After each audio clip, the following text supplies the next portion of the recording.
I never thought one night could change how I saw my relationship, or myself.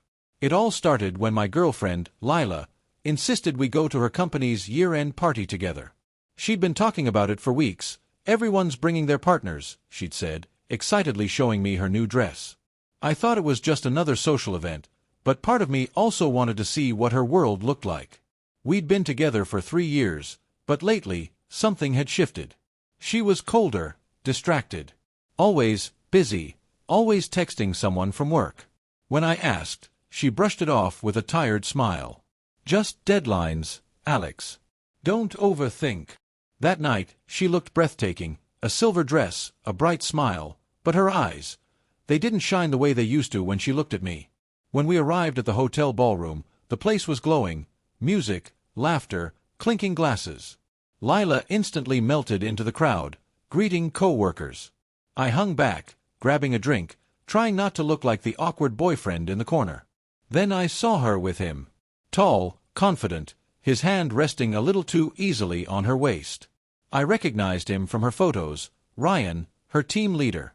He leaned close, said something that made her laugh, that same laugh that used to be mine. At first, I told myself I was imagining it. But then, Lila's friend Mia walked over to me. She looked uncomfortable.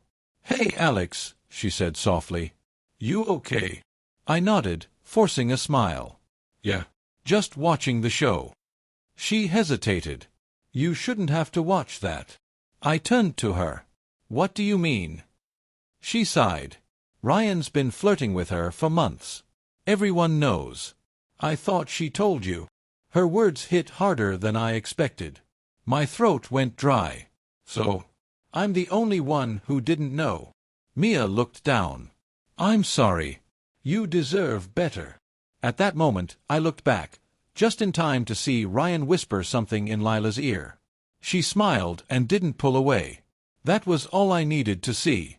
I set my glass down and walked straight out. Mia followed me to the parking lot. "Alex, wait." I stopped, exhaling hard. "Don't, Mia.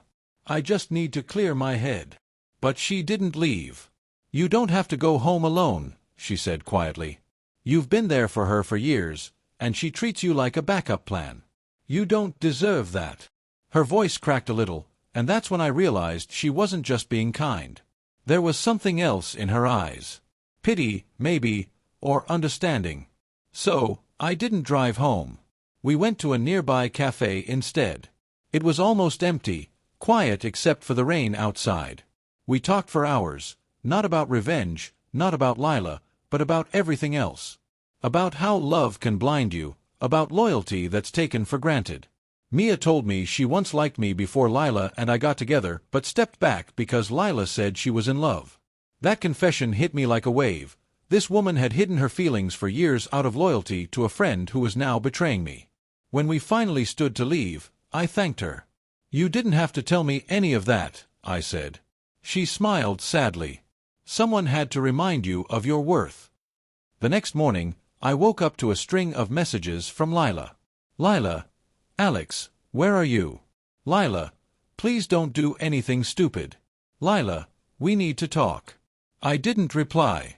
An hour later, she showed up at my apartment, eyes red, makeup smudged. "Alex, I'm so sorry," she said, voice trembling. "I don't know what you saw, but it's not what you think." I let her talk. She went on about stress, pressure, harmless flirting. The usual excuses. Then she said the one thing that killed the last bit of sympathy I had. "It didn't mean anything." I looked at her and said quietly, "That's the problem. You throw loyalty around like it means nothing, until you lose it." She blinked, realizing what I meant. "You went home with someone, didn't you?" I didn't confirm it. I just said, "I went somewhere I was respected." Her eyes filled with tears.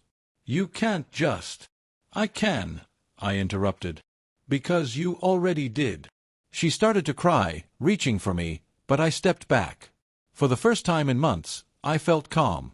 "Lila," I said softly, "I loved you enough to forgive mistakes.